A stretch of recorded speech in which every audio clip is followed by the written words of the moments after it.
ಎಲ್ಲರೂ ನಮಸ್ಕಾರ ಫ್ರೆಂಡ್ಸ್. ಇವತ್ತಿನ ವಿಡಿಯೋದಲ್ಲಿ ನುಗ್ಗೆಕಾಯಿ ರಸಂ ಮಾಡುವ ವಿಧಾನ. ಮೊದಲಿಗೆ ಜೀರಿಗೆ ಹುರ್ಕೊಳ್ಳೋಣ. ಸ್ವಲ್ಪ ಲೈಟಾಗಿ ಒಂದೇ ಒಂದು ಚೂರು ಎಣ್ಣೆ ಹಾಕ್ಕೊತೀವಿ. ನೋಡಿ, ಅದರ ಬೆಚ್ಚಗೆ ಸಾಕು. ಸ್ವಲ್ಪ ಬಿಸಿ ಆಗಬೇಕು, ಒಂದು ಸ್ವಲ್ಪ ಬಿಸಿ ಆದರೆ ಸಾಕು.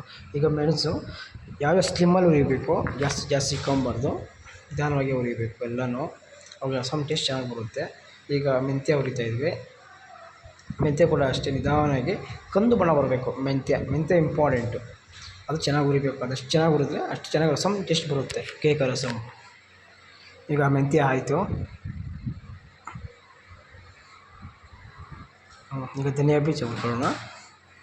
ಧನಿಯಾ ಬೀಜನೂ ಅಷ್ಟೇ ನಿಧಾನವಾಗಿ ಹುರಿಬೇಕು. ಎಷ್ಟು ಚೆನ್ನಾಗಿ ಹುರಿತೀರೋ ಅಷ್ಟು ಘಮ ಚೆನ್ನಾಗಿ ಬರುತ್ತೆ ರಸಂ ಪೌಡರು. ಈಗ ಬಾಡಿಗೆ ಮೆಣಸಿನ್ಕಾಯಿ ಹುರ್ಕೊಳ್ಳೋಣ. ಬೆಚ್ಚಗೆ ಸಾಕು ಬಾಡಿಗೆ ಮೆಣಸಿನ್ಕಾಯಿ, ಜಾಸ್ತಿ ಹುರಿಯೋದೇನು ಬೇಡ. ಈಗ ಅಳತೆ ಮಾಡ್ಕೊತಾ ಇದ್ದೀನಿ ನೋಡಿ. ಈಗ 1.5 kg ಜೀರಿಗೆ ಹಾಕ್ಕೊತಾ ಇದ್ವಿ. ಜೀರಿಗೆ ನಿಮ್ಗೆ ಗೊತ್ತಾಗಿಲ್ಲ, ನಾವು ಗ್ಲಾಸ್ ತಗೊಂಡು ಆ ಗ್ಲಾಸಲ್ಲಿ ಅಳತೆ ಹೇಳ್ಕೊಡ್ತೀನಿ, ಆ ಥರ ಮಾಡ್ಕೊಂಡ್ರೆ ಸಾಕು. ಒಂದು ಧನಿಯಾ 1, 2, 3 ಒಂದು ಸ್ವಲ್ಪ ಹಾಕ್ಬೇಕಾಗುತ್ತೆ ಧನಿಯಾ. ಒಂಚೂರು ಧನಿಯಾ ಹಾಕ್ಕೊತೀನಿ. ಈಗ ಸ್ವಲ್ಪ ಕಮ್ಮಿ ಇದೆ ಧನಿಯಾ. ಒಂದು ಅರ್ಧ kg ಅಷ್ಟು ಧನಿಯಾ. ಎಲ್ಲ ಮಿಕ್ಸ್ ಮಾಡ್ತಾಯಿದ್ದೀನಿ. ಕರೆಕ್ಟಾಗಿದೆ ಆ ಥರ ಬರಬೇಕು.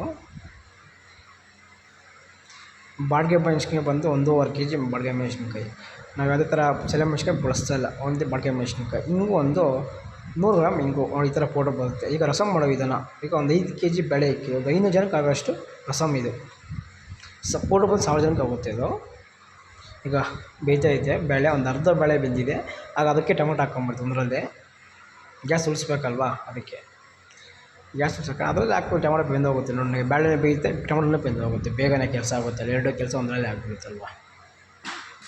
ಆಗಾಗ ತಿರ್ಗಿಸ್ತಾ ಇರಬೇಕು. ಹಂಗೆ ತಿರ್ಗಿಸ್ತಾ ಇದ್ದರೆ ಚೆನ್ನಾಗಿನ ಬೇಗ ತಳಹಣ್ದಿರುತ್ತದೆ.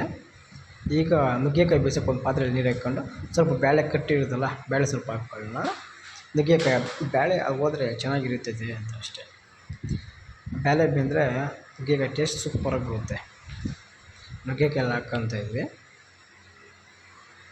ನೋಡಿ. ಅದು ಉಪ್ಪು ಸ್ವಲ್ಪ ಹಾಕ್ಕೊತೀವಿ ನೋಡಿ, ಅಷ್ಟು ಉಪ್ಪು. ಈಗ ಅಷ್ಟು ಉಪ್ಪು ಹಾಕಿದ್ವಿ. ಸ್ವಲ್ಪ ಚಿಲ್ಲಿ ಪೌಡರು ಖಾರಕ್ಕೆ ಅಷ್ಟೇ. ಮತ್ತು ಯಾವುದೇ ಕಾರಣಕ್ಕೂ ನಾನು ಖಾರ ಬಳಸಲ್ಲ, ಅದು ಪೌಡರ್ ಇದೆ ಖಾರ ಅಷ್ಟೇ. ಈಗ ಬೇಯ್ತಾ ಇದೆ ನುಗ್ಗೆಕಾಯಿ. ಇದು ಅರ್ಧ ಆಗಿದೆ, ಇನ್ನೂ ಬೇಯಬೇಕು. ಫುಲ್ ಬೆಂದ್ಬಿಡ್ಬೇಕು ಸಾಫ್ಟಾಗಿ, ಅಷ್ಟೇ. ಜಾಸ್ತಿ ಬೇಯಿಸಬಾರ್ದು, ಸುಮ್ಮನೆ ತಿಂದಂಗೆ ಬೇಯಿಸ್ಬೇಕು ಅಷ್ಟೇ. ನೋಡಿ ಆ ಥರ ಅಷ್ಟೇ ಬೆಂದಿದೆ. ಆಫ್ ಮಾಡ್ತೀವಿ ಸ್ಟವ್. ಈಗ ಪೌಡ್ರು ಎಲ್ಲ ಚೆನ್ನಾಗಿ ಮಿಕ್ಸ್ ಮಾಡ್ಕೊಳ್ಳೋಣ. ಯಾಕಂದರೆ ಒಂದು ಕಡೆ ಧನಿಯಾ ಜೀರಿಗೆ ಎಲ್ಲ ಇರುತ್ತಲ್ವ, ಸರಿ ಮಿಕ್ಸಿಂಗ್ ಆಗಿರೋಲ್ಲ. ಚೆನ್ನಾಗಿ ಮಿಕ್ಸ್ ಮಾಡಬೇಕು ಆ ಥರ. ಆ ಪೌಡ್ರ್ ಯಾವುದೇ ಕಾರಣ ಹಂಗೆ ಬಳಸಬಾರ್ದು.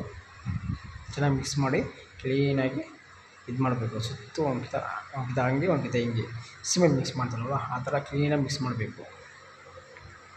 ಈಗ ಒಂದು ಪಾತ್ರೆ ಇಕ್ಕಿ 1 kg ಎಣ್ಣೆ, 1 kg ತುಪ್ಪ ಹಾಕ್ಕೊಳ್ಳೋಣ. ಅದು ಕಾಯಿಲಿ.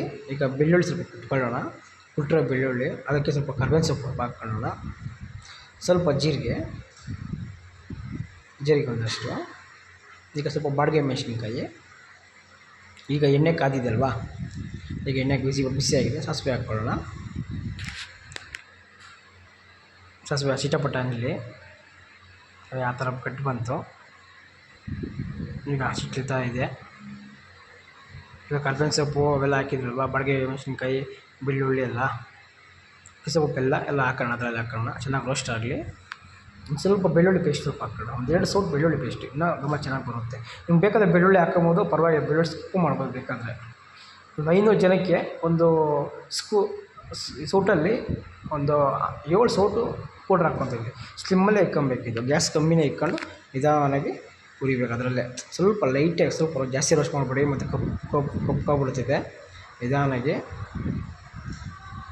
ಗ್ಯಾಸ್ ಕಮ್ಮಿ ಇಟ್ಕೊಳ್ಳಿ, ನಿಧಾನವಾಗಿ ಇದು ಮಾಡ್ಕೊಳ್ಳಿ. ಜಾಸ್ತಿ ಸ್ವಲ್ಪ ಎಣ್ಣೆಲಿ ರೋಸ್ಟ್ ಆದರೆ ಆ ರಸಂ ಫ್ಲೇವರೇ ಜಾಸ್ತಿ ಚೆನ್ನಾಗಿ ಬರುತ್ತೆ. ತುಪ್ಪ ಮತ್ತು ಇದು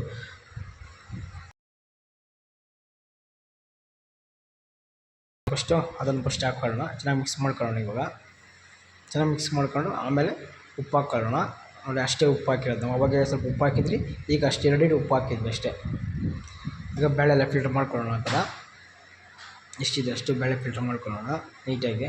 ಅದು ಬೇಳೆ ಇರ್ಬಾರ್ದು ರಸಮ್ಗಲ್ವ, ಪ್ಲೇನಾಗಿದ್ದರೆ ರಸಮ್ ಚೆನ್ನಾಗಿರುತ್ತಲ್ವ ಅದಕ್ಕೆ. ಮತ್ತು ಬೇಳೆ ಎಲ್ಲ ಮಿಕ್ಸಿಗೆ ಹಾಕ್ಕೊಂತೀವಿ, ಮತ್ತು ವೇಸ್ಟ್ ಮಾಡಲ್ಲ. ನೋಡಿ ಅವರು ನಮ್ಮ ಮಂಜಣ್ಣ ಹಾಕ್ತಾಯಿದ್ದಾನೆ ಎತ್ತಿ, ನಾನು ವೀಡಿಯೋ ಮಾಡ್ತಾಯಿದ್ದೀನಿ. ಎಲ್ಲ ಆಯಿತು, ಒಂದು ಸ್ವಲ್ಪ ಇದೆ ಅದನ್ನು ಕೂಡ ಎತ್ತಿ ಪಾತ್ರೆಯಲ್ಲಿ ಬಗ್ಸ್ತಾರೆ. ಇವಾಗ ಎಲ್ಲ ಬಗ್ಸ್ಬಿಟ್ರು ಸ್ವಲ್ಪ ತಣ್ಣೀರು ಹಾಕ್ಕೊಂತೀವಿ, ಯಾಕಂದರೆ ಈಗ ಮಿಕ್ಸಿಗೆ ಹಾಕ್ಕೊಬೇಕಲ್ವ, ಬಿಸಿ ಇರುತ್ತೆ. ಅದಕ್ಕೋಸ್ಕರ ಮಿಕ್ಸಿಗೆ ಹಾಕೋದು ತಣ್ಣೀರು ಹಾಕ್ತೀವಿ. ಇವಾಗ ತಣ್ಣೀರು ಹಾಕೋದು ಬೇಗ ಮಿಕ್ಸಿಗೆ ಹಾಕ್ಕೊಬೋದು, ಬಿಸಿ ಇರೋಲ್ಲ. ನೋಡಿ ಯಾವುದೇ ಥರ ಕಲ್ಲರ್ ಆಗಲಿ ಏನೂ ಹಾಕಿಲ್ಲ. ಸ್ವಲ್ಪ ಇಂಗು ಪೌಡ್ರು ಲಾಸ್ಟಲ್ಲೆಲ್ಲ ಆದಮೇಲೆ ಸ್ವಲ್ಪ ಇಂಗು, ಘಮ ಚೆನ್ನಾಗಿ ಬರುತ್ತೆ. ಸ್ವಲ್ಪ ಧನಿಯಾ ಸೊಪ್ಪು, ಸೂಪರಾಗಿರುತ್ತೆ ರಸಮ್. ಒಂದು ಚೂರು ಯಾವುದೇ ಥರ ಕಲ್ಲರ್ ಆಗಲಿ ಏನೂ ಬಳಸಿಲ್ಲ ನಾವು, ನ್ಯಾಚುರಲ್ ಏನು ಬರುತ್ತೆ ಅದಷ್ಟೇ. ಮತ್ತು ಟೇಸ್ಟ್ ಮಾಡ್ತಾನೆ ನಮ್ಮ ಮಂಜಣ್ಣ, ಸೂಪರಾಗೈತಂತೆ. ಎಲ್ಲ ಆಯಿತು. ಧನಿಯಾ ಸೊಪ್ಪು, ಸ್ವಲ್ಪ ಒಣಕೊಬ್ಬರಿ ಅಥವಾ ಹಸಿ ಕೊಬ್ಬರಿ ತುರಿದಿರೋದು ಯಾವ್ದು ಬೇಕಾದರೂ ಹಾಕ್ಕೊಬೋದು ಸ್ವಲ್ಪ ರಸಮ್ಗೆ. ನೋಡಿ ಈಗ ನೋಡೋಣ ಅನ್ನಕ್ಕೆ ಹಾಕ್ಕೊಂಡೆ ಯಾವ ಥರ ಇದೆ ಅಂತ. ನೋಡಿ ಯಾವುದೇ ಥರ ಒಂದು ಚೂರು ಕಲರ್ ಬಳಸಿಲ್ಲ, ಏನೂ ಇಲ್ಲ. ನೋಡಿ ನುಗ್ಗೆಕಾಯಿ ರಸಮ್ ಎಷ್ಟು ಚೆನ್ನಾಗಿದೆ, ಕಲರ್ ಸೂಪರ್ ಆಗೈತೆ.